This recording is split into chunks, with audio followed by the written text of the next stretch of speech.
کاہن کا حکم یہ ہے کہ کاہن مشرک ہے اور اسلام سے خارج ہوتا ہے، اور اسلام سے خارج ہونے کی چند وجہیں ہیں۔ پہلا یہ ہے کہ وہ جو کہانت کرتا ہے وہ شرکیہ الفاظ پر مبنی ہوتا ہے، اور وہ دعویٰ کرتا ہے کہ غیب جانتا ہے، جبکہ غیب جاننے والی ہستی تنہا اللہ رب العالمین کی ہے، اللہ کے علاوہ کوئی غیب نہیں جانتا۔ اسی وجہ سے اللہ رب العالمین نے کہا قُلْ لَا يَعْلَمُ مَنْ فِي السَّمَاوَاتِ وَالْأَرْضِ الْغَيْبَ إِلَّا اللَّهُ وَمَا يَشْعُرُونَ أَيَّانَ يُبْعَثُونَ۔ انہیں تو یہ بھی پتہ نہیں ہے کہ یہ کب اٹھائے جائیں گے۔ اور اللہ رب العالمین نے دوسری آیت میں بیان فرمایا وَعِنْدَهُ مَفَاتِحُ الْغَيْبِ لَا يَعْلَمُهَا إِلَّا هُوَ وَيَعْلَمُ مَا فِي الْبَرِّ وَالْبَحْرِ وَمَا تَسْقُطُ مِنْ وَرَقَةٍ إِلَّا يَعْلَمُهَا وَلَا حَبَّةٍ فِي ظُلُمَاتِ الْأَرْضِ وَلَا رَطْبٍ وَلَا يَابِسٍ إِلَّا فِي كِتَابٍ مُبِينٍ۔ غیب کی کنجیاں اللہ کے پاس ہیں، اللہ نے اپنی کنجی تقسیم نہیں کی ہوئی ہے، تو غیب جاننے والا اللہ رب العالمین ہے، علام الغیوب ہے، غیبوں کا جاننے والا ہے۔ اللہ رب العالمین کی صفت میں کوئی بھی شریک نہیں ہے، نہ کوئی فرشتہ شریک ہے، نہ کوئی نبی شریک ہے، نہ کوئی ولی شریک ہے، نہ کوئی انسان شریک ہے، کوئی بھی مخلوق شریک نہیں ہے۔ یہ کاہن اگر غیب کا دعویٰ کرتا ہے تو گویا کہ یہ عقیدہ رکھتا ہے کہ وہ اللہ رب العالمین کا شریک ہے، اللہ رب العالمین کا شریک کوئی بھی نہیں ہے۔ کاہنوں کے مشرک ہونے کی دوسری وجہ یہ ہے کہ یہ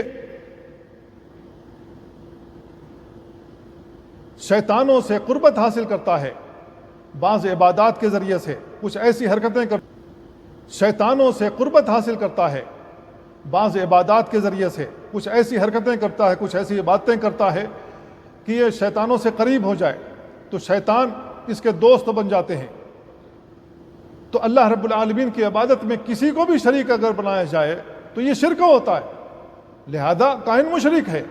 کیوں؟ اس لیے کہ بعض عبادتیں یہ شیطانوں کے لیے کرتا ہے، چاہے ان کے لیے مرغا ذبح کرے، مخصوص قسم کا مرغا طلب کرے اور اس کے نام پر ذبح کرے، یا مخصوص قسم کا بکرا طلب کرے اور اس کے نام پر ذبح کرے، یا اس کا خون اس کے اوپر چڑھائے، یا اس کے سامنے سجدہ کرے، یا ان سے مدد طلب کرے، ان سے فریاد کرے، تو یہ ساری کے ساری شرکیہ عمل ہیں جو شیطان کے لیے یہ کاہن کرتا ہے، تو اس وجہ سے یہ کاہن مشرک ہوتا ہے۔ اللہ رب العالمین نے بیان فرمایا قل انما انا بشر مثلکم یوحی الی انما الہکم الہ واحد فمن کان یرجو لقاء ربہ فلیعمل عملا صالحا ولا یشرک بعبادۃ ربہ احدا۔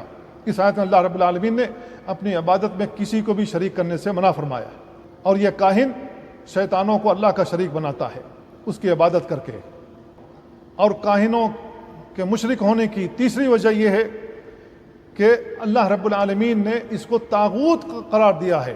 الم تر الی الذین یزعمون انہم آمنوا بما انزل الیک وما انزل من قبلک یریدون ان یتحاکموا الی الطاغوت۔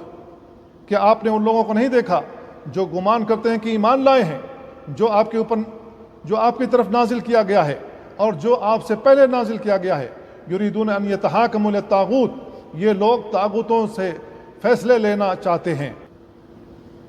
تو یہ آیت ان لوگوں کے بارے میں نازل ہوئی جو کاہنوں کے پاس جاتے تھے اور ان سے فیصلے لیتے تھے۔